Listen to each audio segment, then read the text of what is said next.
Okay, thank you very much. It's a pleasure to be here in Leicester. Yeah, just to let you know a little bit about how that came about. I mean, I did a short talk at Birmingham on crop circles. Crop circles is something I've had an interest in for a number of years, probably since the late 90s.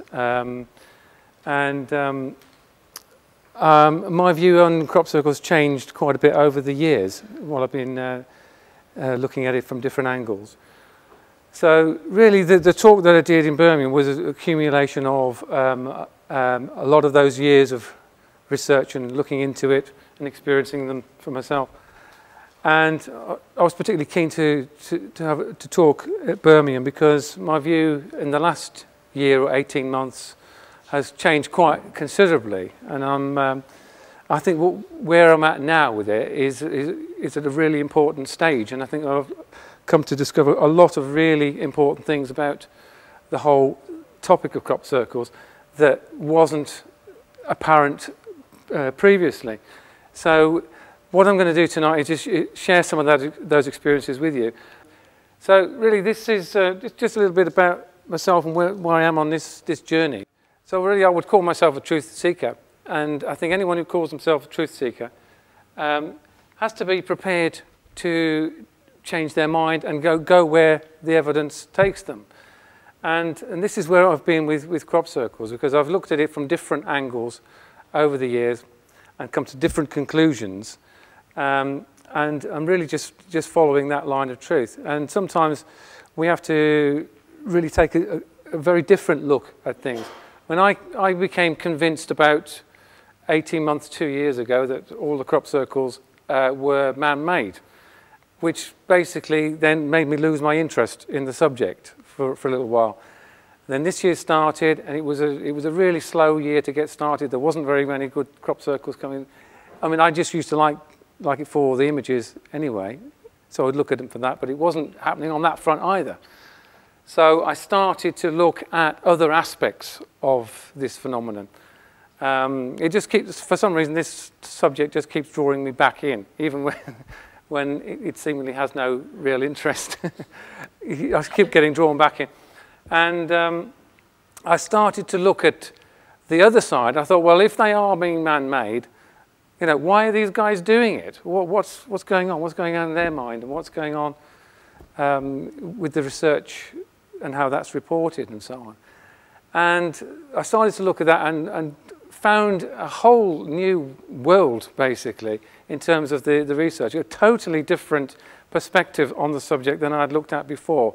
And this is really where the Seek Truth thing comes in, because I think this is where the crop circle research industry doesn't always do its bit. And I think there's a lot of holding back the truth in crop circle research. It's more, I mean, I don't deny most of the researchers involved in it are seeking truth and started out with those intentions. But certainly at the moment, it seems that there is more of a case of truth management rather than truth seeking and telling of the truth. So that's what some of those comments at the end of that video were about. And I'm going to be talking much more about those as I go through, because I think as you go through and as you look more and more into detail at this whole subject, it starts to get more and more interesting. This is the traditional view of the crop circle world. You've got some of the best-known researchers at the top there. These are the traditionally known as the heroes of the subject. They're the ones delivering us the evidence, telling us what's going on in the crop circle world, running the conferences, writing the books, producing the calendars, doing all of this stuff. And the circle makers at the bottom there, traditionally known as the villains. I mean, and they do get a very, very hard time from most of the mainstream researchers. So much that you cannot even mention man-made crop circles or circle making, human circle makers at many of the conferences without a lot of abuse and put downs from a lot of the mainstream researchers. They don't want to go there. They don't want to entertain that aspect of it at all.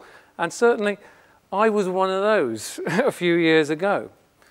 So I know where they're coming from, but, and I used to think the same thing. I used to think that these guys were telling us exactly what we needed to know, telling us the truth. There is a real mystery in the fields, and it's not down to these guys with the planks.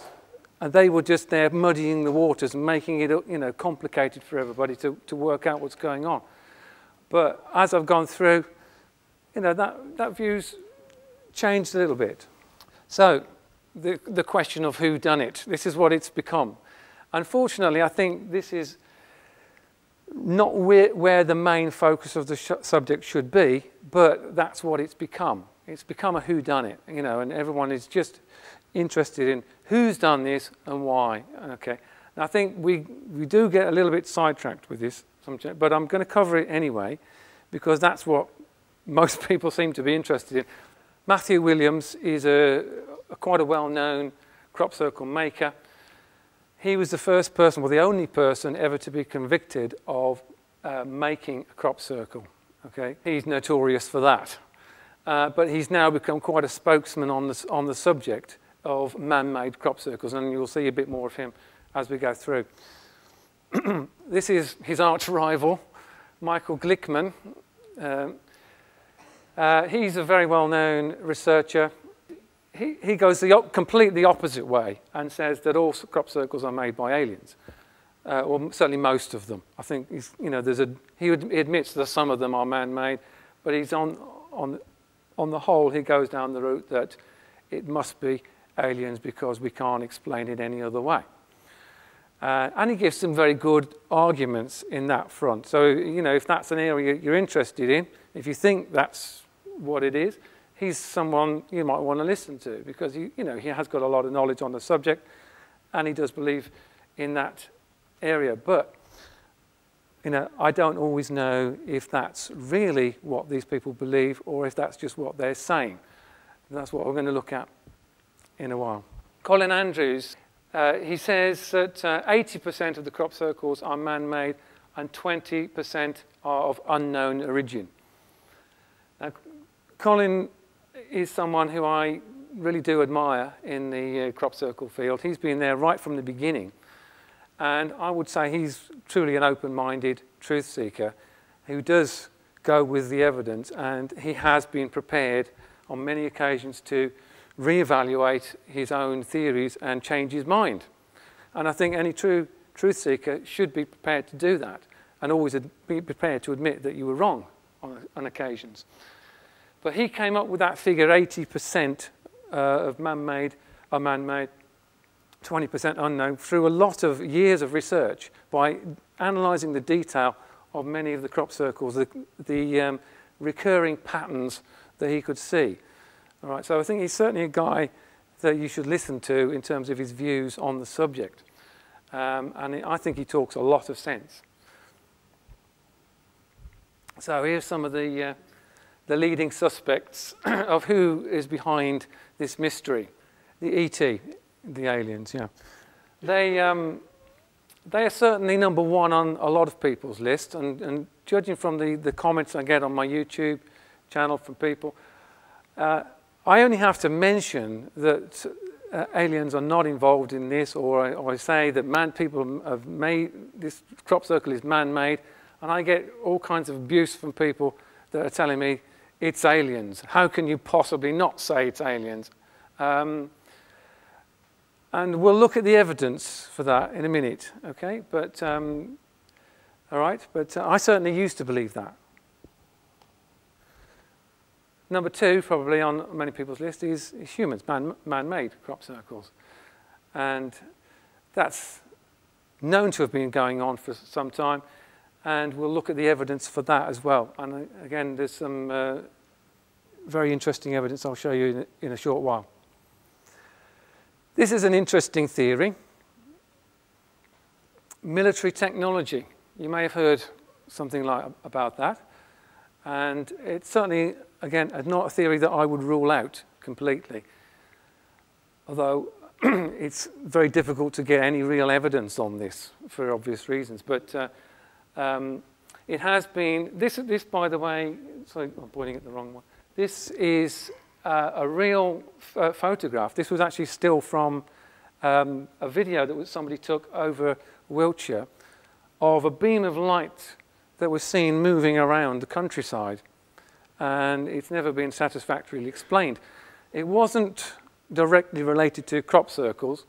It happened, I think, just before the start of the crop circle season last year. And you see the video, and you can see this thing moving around for quite a while over the fields. What it was doing, where it was from, I have no idea. But that is one idea, that it comes from the military. They are doing some secret testing or experiments on either people or crop, I don't know. But it has been suggested that many of these crop circles could have been made through military technology like microwave beam technology, or somebody suggested to me recently, non-deflected beams of highly charged particles creating ionization. I had an email from somebody who claimed to have worked for the military and knew a lot about this subject, and he was saying that's how they do it. It's not microwave technology, it's this non-deflected beams of highly charged particles, and he was saying they're doing it for social experiments, and there's all kind of dark agendas involved in that. Well, I'm not entirely convinced of that. I wasn't convinced by him, but I might be wrong. I don't know. And certainly, I don't think that it's not impossible that some of the crop circles could have been made that way. But certainly, if that has been used, this kind of technology has been used like that, it's only been used in a very limited way, I would say. And this guy, I probed him on how often he thinks this has been used and how often it is used for crop circles. And he says probably no more than about 3 or 4 times a year, which basically accounts for a very small percentage, because on an average year there's about 80 to 100 crop circles in this country of varying degrees. But so if he's saying 3 or 4 of them are made like that, there's still an awful lot that are unaccounted for.